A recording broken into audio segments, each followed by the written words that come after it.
teman-teman, pernah nggak sih kalian merasa bingung waktu mengerjakan soal cerita matematika, terutama di sekolah dasar? Kadang kita sudah baca soal, tapi tetap saja belum paham harus dimulai dari mana.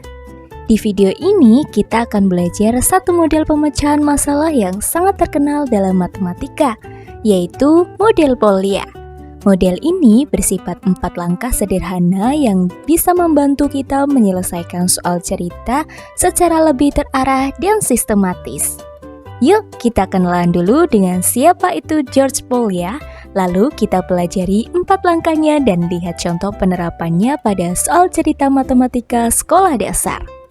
Pemecahan masalah merupakan bagian penting dalam pembelajaran matematika di sekolah dasar, terutama pada soal cerita yang menghubungkan konsep matematika dengan kehidupan sehari-hari siswa. Sayangnya, banyak siswa yang merasa kesulitan ketika membaca soal cerita. Siswa sering tidak terbiasa mengidentifikasi informasi penting dan belum punya kebiasaan merencanakan langkah penyelesaiannya secara runtut. Karena itu, guru dan calon guru perlu mengenalkan model pemecahan masalah yang jelas langkah-langkahnya. Salah satu model yang banyak digunakan adalah model Polya. George Polya adalah seorang matematikawan dari Hungaria yang terkenal dengan gagasan tentang bagaimana cara menyelesaikan masalah dalam matematika. Dalam bukunya yang berjudul How to Solve It, Polya memperkenalkan 4 langkah pemecahan masalah yang sampai sekarang masih digunakan dalam pembelajaran matematika di berbagai jenjang, mulai dari sekolah dasar sampai di perguruan tinggi. 4 langkah ini membantu kita untuk tidak fokus ke perhitungan, tetapi lebih terdahulu memahami masalah, menyusun rencana, melaksanakan rencana, dan akhirnya meninjau kembali solusi yang kita peroleh. Sekarang, mari kita lihat 4 langkah model Polya. Langkah pertama adalah memahami masalah atau understand the problem. Di sini, kita harus benar-benar mengerti apa isi soal dan apa yang ditanyakan. Langkah kedua, menyusun rencana atau devise a plan. Setelah paham masalahnya, kita tentukan strategi atau cara yang akan kita pakai untuk menyelesaikan soal tersebut. Langkah ketiga, melaksanakan rencana atau carry out the plan. Pada tahap ini, kita menjalankan strategi yang sudah disusun, misalnya melakukan perhitungan secara bertahap. Langkah keempat, melihat kembali atau look back. Ini adalah tahap di mana kita mengecek lagi jawaban yang sudah kita dapatkan. Apakah jawaban itu sudah menjawab pertanyaan dalam soal dan apakah masuk akal? Keempat langkah ini akan kita gunakan pada satu contoh soal cerita matematika di sekolah dasar. Pada langkah pertama yaitu memahami masalah. Kita mulai dengan membaca soal cerita dengan teliti. Kalau perlu kita baca lebih dari 1 kali. Kita kemudian mencari tahu informasi apa saja yang diberikan di dalam soal dan apa yang sebenarnya ditanyakan. Guru dapat membimbing siswa untuk menjawab pertanyaan seperti apa yang diketahui dan apa yang ditanyakan. Di kelas, guru bisa mengajak siswa menandai kata-kata penting dalam soal, misalnya angka-angka, kata jumlah, sisa, atau konteks seperti pensil, buku, uang, dan sebagainya. Cara ini membantu siswa benar-benar memahami situasi yang sedang dibahas dalam soal cerita. Setelah kita memahami masalah, kita masuk ke dalam langkah kedua, yaitu menyusun rencana. Di sini kita menentukan strategi atau cara yang akan digunakan untuk menyelesaikan soal. Kita bisa bertanya pada diri sendiri, operasi matematika apa yang tepat untuk digunakan?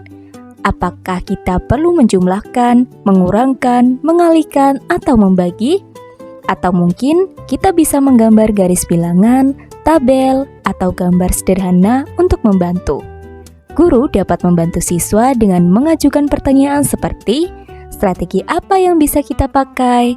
Atau gimana kalau kita urutkan peristiwa dalam soal? Dengan cara ini, siswa belajar bahwa sebelum menghitung, siswa perlu punya rencana yang jelas. Langkah ketiga adalah melaksanakan rencana. Pada tahap ini, kita menjalankan strategi yang sudah kita pilih tadi. Misalnya, jika rencana kita adalah menggunakan penjumlahan dan pengurangan, maka kita melakukan perhitungan langkah demi langkah sesuai urutan yang telah kita tentukan. Hal yang paling penting di sini adalah menuliskan proses perhitungan secara rapi dan jelas, sehingga kalau terjadi kesalahan, kita bisa kembali ke langkah-langkah sebelumnya dan melihat di mana letak kesalahannya. Langkah keempat adalah melihat kembali atau meninjau ulang solusi. Setelah kita mendapatkan jawaban, kita tidak langsung berhenti, tetapi kita cek lagi. Kita membaca ulang soal dan memastikan bahwa jawaban yang kita punya memang menjawab apa yang ditanyakan. Kita juga mengecek apakah jawabannya masuk akal, misal tidak menghasilkan jumlah benda yang negatif atau tidak masuk akal dalam konteks soal. Dengan membiasakan diri untuk melihat kembali, siswa belajar untuk berpikir reflektif dan kritis terhadap jawaban mereka sendiri, bukan hanya sekedar mencari angka yang keluar dari perhitungan.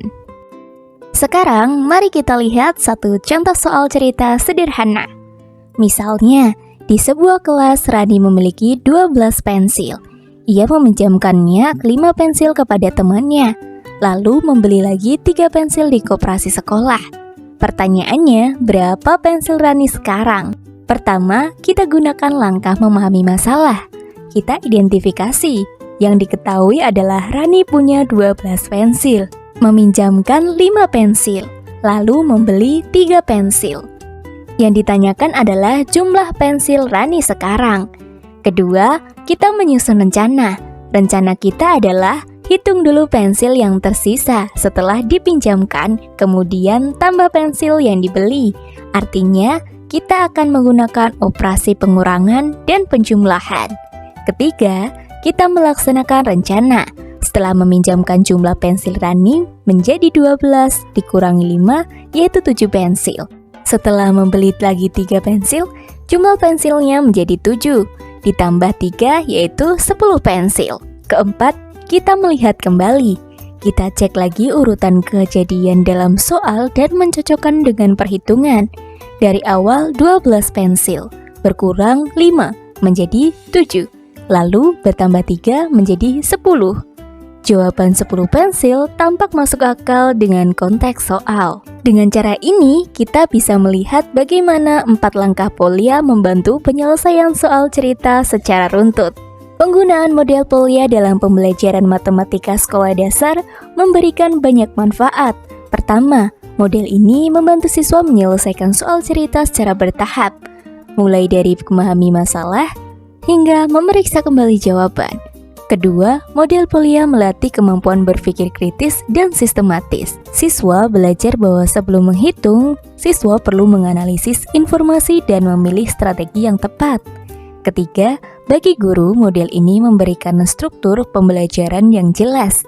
Guru dapat merancang aktivitas di kelas dengan 4 langkah yang mudah diingat oleh siswa.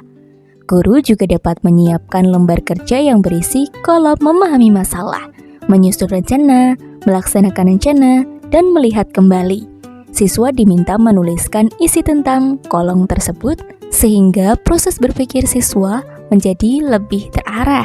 Dari penjelasan ini, kita bisa melihat bahwa model Polya menawarkan 4 langkah yang sistematis untuk menyelesaikan masalah matematika, yaitu memahami masalah, menyusun rencana, melaksanakan rencana, dan melihat kembali solusi.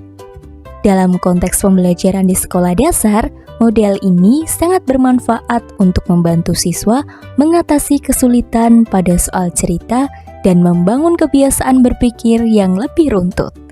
Sebagai calon guru atau pendidik, mengenal dan menerapkan model Polya menjadi bekal penting untuk menciptakan pembelajaran matematika yang tidak hanya berfokus pada jawaban akhir, tetapi juga pada proses berpikir siswa.